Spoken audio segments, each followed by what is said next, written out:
हर हर महादेव, जय भोलेनाथ। नमस्कार, मैं साधना पांडे मार्गदर्शन पे आपका स्वागत करती हूँ।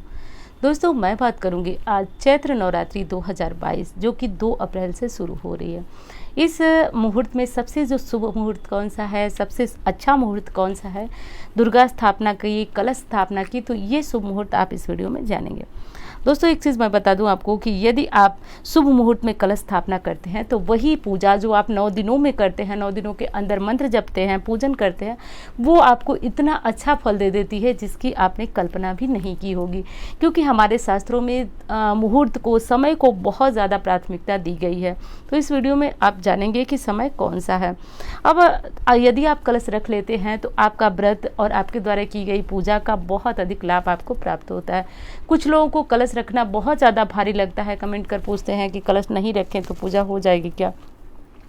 हो जाएगी, समस्या कोई नहीं है। लेकिन मैं कहूँगी दोस्तों कि कलश की महिमा बहुत ज़्यादा बताई गई है। शास्त्रों में कहा गया है कि कलश समुद्र से प्रकट होने के कारण कलश में जो है पूर्ण पात्र माना जाता है।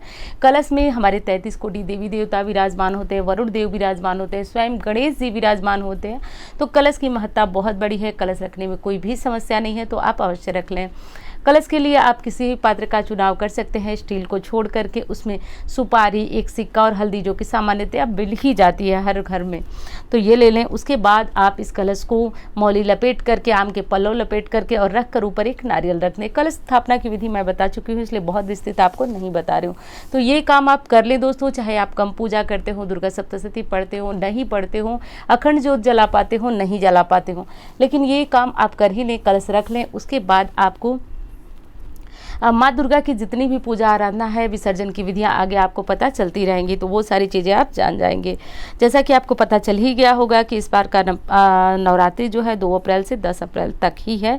11 अप्रैल को 9 दिनों का व्रतधारी जो है पारण करेंगे। वहीं पे प्रतिपदा और अष्टमी का व्रत करने वाले 10 तारीख को अपना व्रत खोलेंगे।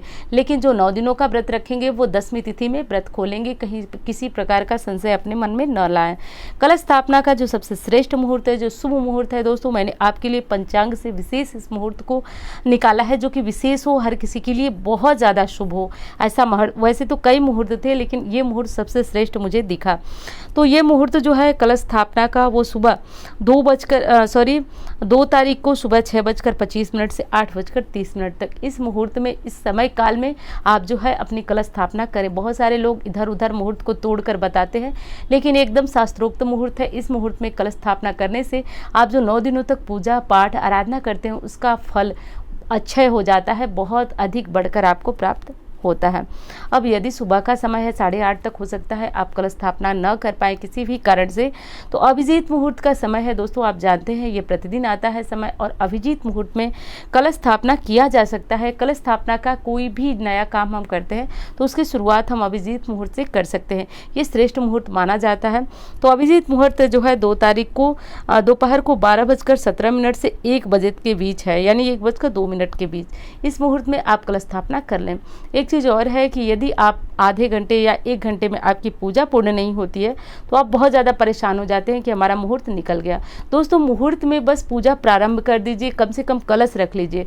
बाकी आपकी पूजा देर तक चलती रहेगी तो कोई दिक्कत नहीं है, आपकी पूजा देर तक चलती रहे, बस प्रारंभ कर कलश स्थापना कर लीजिए, तो माना जाएगा कि आपने श्रेष्ठ मुहूर्त में पूजा आराधना कर ली। बहुत सारे प्रश्न आ रहे हैं कि नई मूर्ति, नई फोटो ला सकते हैं या नहीं, तो इसका तो प्रश्न ही नहीं बनता है दोस्तों। नई फोटो, नई मूर्ति लाने की आपको बिल्कुल आवश्यकता नहीं है। हाँ, आपकी इच्छा हो तो विशेष शुभ दिन है, माँ का नया फोटो, नया कैलेंडर, नई मूर्ति जो भी रखना चाहे वो रख सकते हैं। तो दोस्तों, एक चीज़ और बता दूँ कि यदि आपने 9 दिनों का व्रत रखा है तो पारण 10वीं में करेंगे, और प्रतिपदा और अष्टमी जो लोग व्रत रखते हैं वो 9वीं में, यानी कि कन्या पूजन उनका अष्टमी को होगा और 9वीं में उनका पारण होगा। तो हवन इत्यादि करने के बाद जो है अपना पारण करें। तो दोस्तों, उम्मीद करती हूँ जानकारी से आप लाभान्वित होंगे, और कैसी लगी ये तो आप बताएंगे। और मिलते हैं इसी तरह के वीडियो के साथ। यदि वीडियो अच्छी लगती है तो लाइक ज़रूर करें, इसे चैनल को सब्सक्राइब करें और मार्गदर्शन परिवार का हिस्सा बने। मिलती हूँ इसी तरह के वीडियो के साथ। धन्यवाद।